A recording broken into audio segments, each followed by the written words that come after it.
This is for people who have dandruff or psoriasis or eczema around or on their scalp.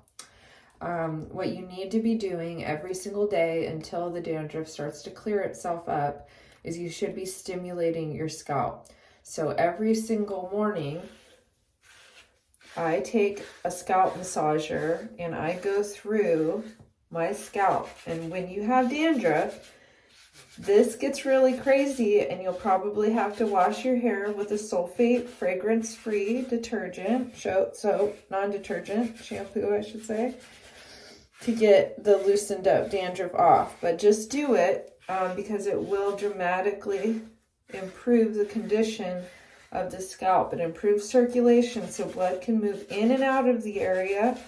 Lymph can move in and out of the area to help control and get rid of the yeast that's growing because of perfect conditions, oil, moisture, and heat on the scalp.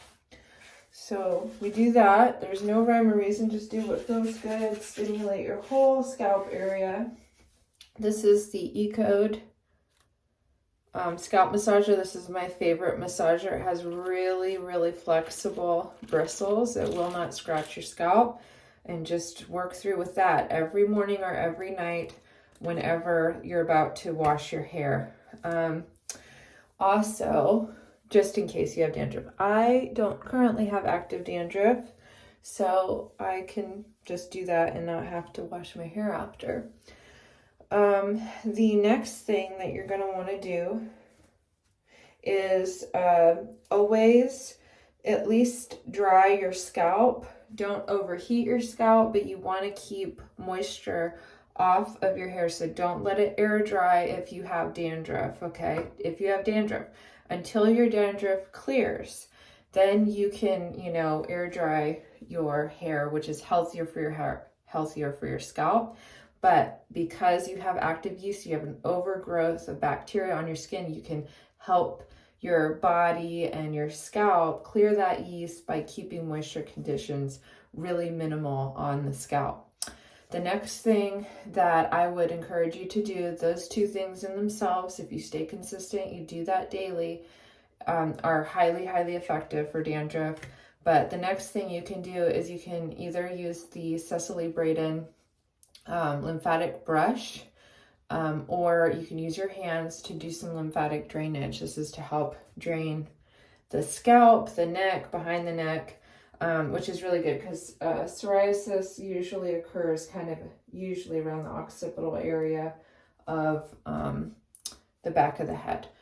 So we're going to do sweeps through the collarbone. I just tell people as many as what feels right. When you're using the brush, it's highly, highly effective. I tell people it's about 10 times better than hands. So you don't have to do as many passes and you can move pretty quickly and it feels really good. So we go into our collarbone, into our collarbone, into our collarbone, into our collarbone. Then we go down the neck. Then we go to the back of the neck. We're going to bring one side into that collarbone. Then we're going to bring the other side into that collarbone where everything drains. Okay.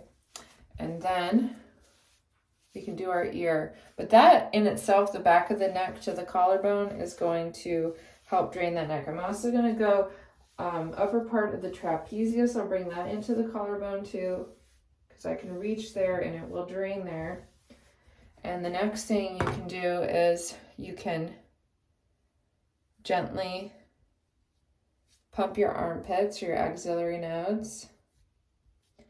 Okay, and there's nodes here. There's also nodes here that go into the collarbone. Collarbone's going to filter through the axillary nodes. And you can do that. You don't have to do all that. You do the scalp stimulation. You keep your hair dry. That is highly effective. You do this, it's going to be a lot faster in clearing that dermatitis and that psoriasis. And you do that every single day until it's better.